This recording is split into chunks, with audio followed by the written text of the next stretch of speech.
sheeko ka dhacday dalka Shiinaha waxay ku saabsanayd geed ka baxa dalkaas oo lagu magacaabo bamboo tree.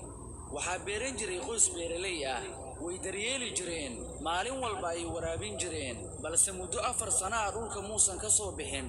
markii la gaaray gugii shanaad ayuu mar qura dhulka ka soo baxay, wuxuu u koray sida geed 4 sano baxayay oo kale.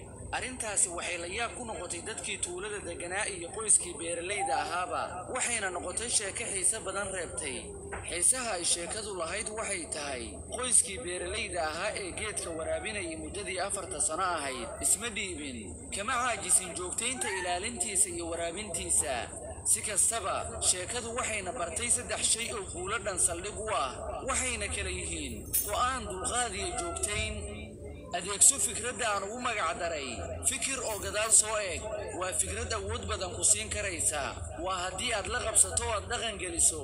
waa habfakar ku dhisan dabeecad wanaag, la qabsi iyo joogtayn. fikraddaasina waxay tahay wax walba oo nagaadaa way miro dhalaan. samayso qorshe nololeed 5 sano ah, abuuro humaag maskaxeed, soo qaada buug iyo qalin. markaasi kadib isku day inaad maskaxdaada u diyaariso ka jawaabidda su'aalahan: sidee noloshayda isku bedeli lahayd? maxaan qabsan lahaa? shaqo noocee ah ayaan ka shaqayn lahaa? nolol noocee ah ayaan ku noolaan lahaa? u abuuro noloshaada muuqaal ama hiraal ku dhisan waqti dheer. sidoo kale ku dhex abuuro maskaxdaada humaag la xiriira meeshaad hiigsanayso. haddii aad sidaasi fasho waxaad noqonaysaa qof dhiiran, sidoo kale u firfircoon xaqiijinta hadafkiisa.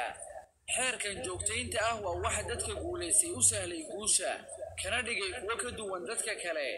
isweydii su'aasha imise jar ayaa joojiyay isku